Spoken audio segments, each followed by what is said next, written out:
Look what we have here.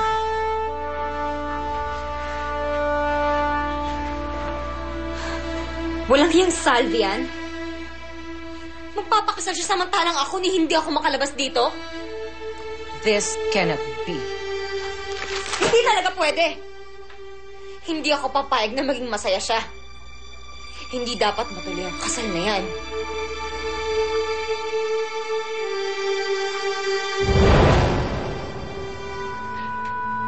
Ayan, sisikapan natin dito para lumabas ang mga curves mo, ha? Tignan ko nga, Salve. Ayan, ang ganda-ganda. Bagay na bagay sa'yo ang gown mo. Tignan mo. Yan, beautiful, no? It's very nice. Sandali. Ang ganda. Parang ang na nakikita ko. Ay, nako. Sigurado ko siya ang pinakamagandang babae sa araw na yon.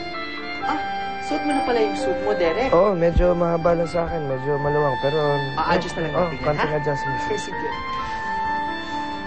In fairness, kung alam ko lang na ganyan ka-yummy ang kasama ko sa bahay, matagal ko nang nakalimutan yung sarili ko at baka hindi na ako umabot sa araw ng kasal. Ikaw talaga. Bakit ba? Totoo naman eh. Tignan mo ha. I mean, sige, gwapo nga si Papa Lawrence. Pero, kung yan ba naman na nakikita mo, di mo ba pinagpapantasyahan si Papa Derek? O, kita mo na ang minin ako! Ikaw talaga, sabi. Ay, ako, alam mo, hindi ako nabibiro, ha? Tingnan mo nga sarili mo sa salamin. Tingnan mo. Ayan! Ay, naku! Bonggang-bongga. Beautiful!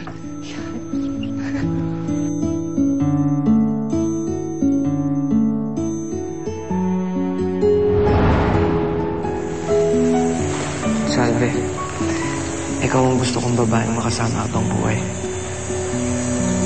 Mahal na mahal kita. Kailanman hindi kita pagtataksilan. Mahal na mahal din kita, Derek.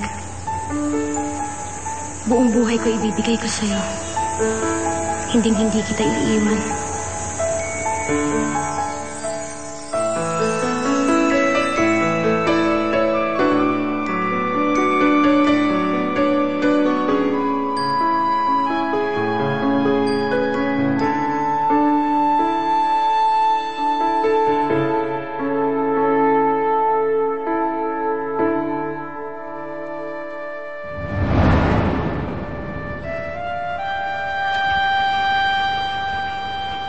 Salve?